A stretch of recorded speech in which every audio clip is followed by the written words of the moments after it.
Hey, what's going on, everybody? Henry Johnson back at it again from Digital Home with another episode of Super Week in Smart Homes. On this episode, we're going to talk about a lot of Amazon smart home updates.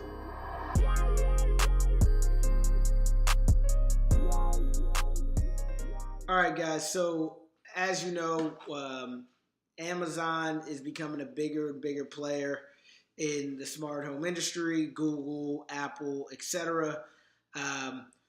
And this, we spoke about what Google and Nest were doing a few weeks back, and now Amazon has thrown the counterpunch with what they're going to be doing moving forward, or what they just released this week.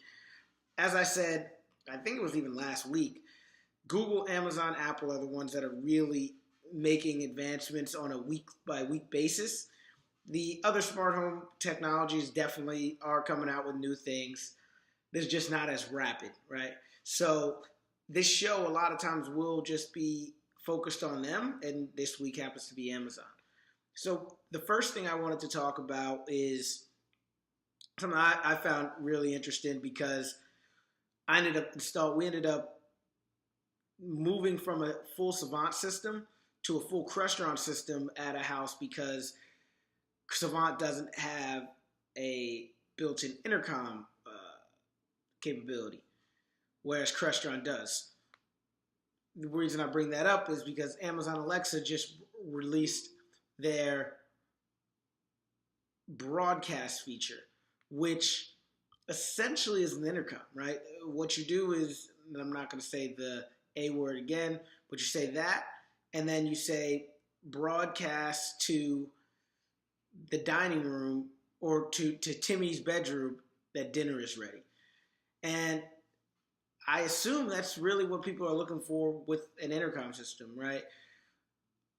Intercoms are definitely becoming less and less important in the home technology world because everybody has cell phones, but I do understand the need when it comes to you have young children, right? If you have kids under the age of whenever you give them cell phones now, it makes sense that you may want to have an intercom system, especially if your house is large. And now Amazon, for some people, has just overcome that. And I'm really excited to see how that continues to evolve. I still see why Crestron system may make more sense for some people. It's definitely a lot sleeker than putting an Amazon Alexa in every room. Sorry. Alexa, stop. But definitely does the job, which is what I wanted to cover. The other thing that happened, and this one's quick, is Amazon had routines already with the Echo devices, but the routines function didn't allow you to use music streaming services, which is 90% of what, let's say 50% of what most people do on their Echo device, right? They use music streaming services and they do timers. So it was a big miss to not have that part of routines because you couldn't have like a wake me up routine that went off every morning at 5 a.m., let's say, and played Bob Marley. That's the one I'm about to set up tonight because it just actually released today. So that's pretty awesome. And that's really all I wanted to cover because now it's out and I will let you guys know how it goes coming next week.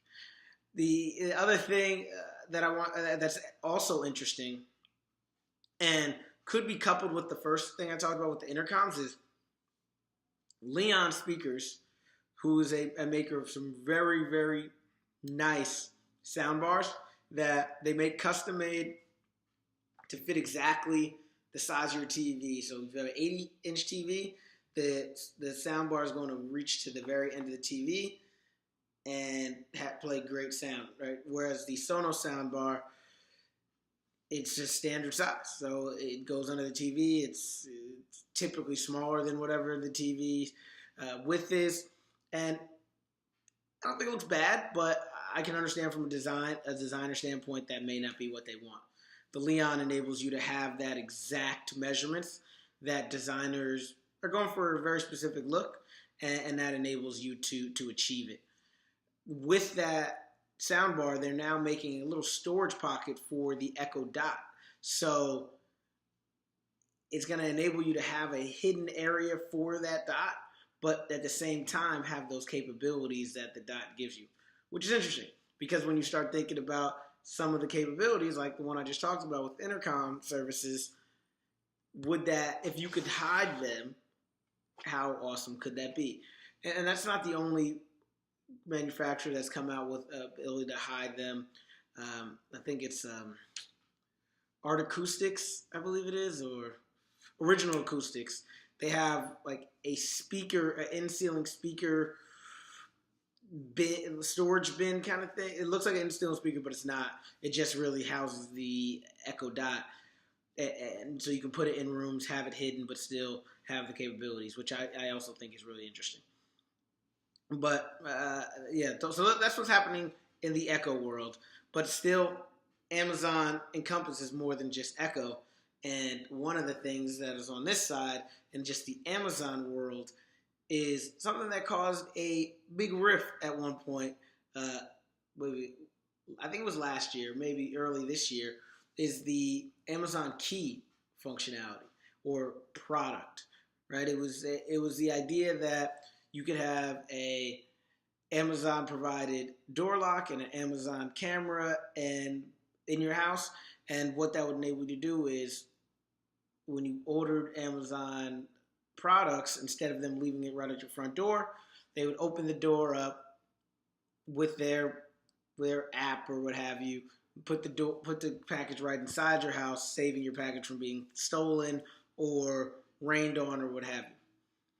A lot of people were not huge fans of that, but it's coming. It's still going to come. It's just going to come slower. And what's happening now is it is rolled out in 37 cities. And then they just have the lock and camera functionality that this is what I'm announcing now is that's rolling out to the rest of the United States now. So you'll be able to get the camera, you'll be able to get the locks. They actually just partnered with 5 more locks to be able to do Amazon Key, but only in those 37 cities can you actually have somebody come in and deliver it to you. So right, it's the case study. They're gonna do it. These cities will start to like it. These cities will start to love it, and then other people start clamoring to get it. That's, I'm assuming, what they're hoping. We'll see how it all goes, but something I tweeted or I saw tweeted when it had originally came out. This is less about. I mean, it's definitely about the smart home as well, right? Because you think about the Ring purchase, you think about this, you think about you think about. I mean, the door lock. They have the camera. Those are all smart home things. And then last week I talked about how they're putting together functionality to read like your body language and different things through those cameras. So definitely smart home stuff. But for Amazon, it's all about selling more stuff. If they can easily get into your house, when you buy something, you're going to be more. It takes away one more point of contention of buying stuff online, right? What if it gets stolen? They tried to take it away with being like, we'll send you a new one, but sometimes you need it that day. So just Amazon gets it, right? Sales is all about removing objections, and they are essentially, as a business, continue to remove those objections for people buying more products from them. And with that, they also get to sell products. So, I mean, it's a win-win for them. Pretty awesome. So that's all I had for today, guys. As always, please, in the comments, I love to chat with you guys just about what's happening in the industry and how I see it changing, how you see it changing. I'm no oracle, right? I don't know exactly what's going to happen. I just do this every week, so I happen to have a decent idea. So would love to get your thoughts on that. So please, in the comments, please let me know. Or, as always, you can go to our website, and then there'll be a little box. It's a little chat box. At the bottom, you can click that, and we can have a one-on-one conversation right there to my phone. As always, it's always next to me, so I'm ready to rock and roll. But have a good one, guys. Henry Johnson checking out from Digital Home.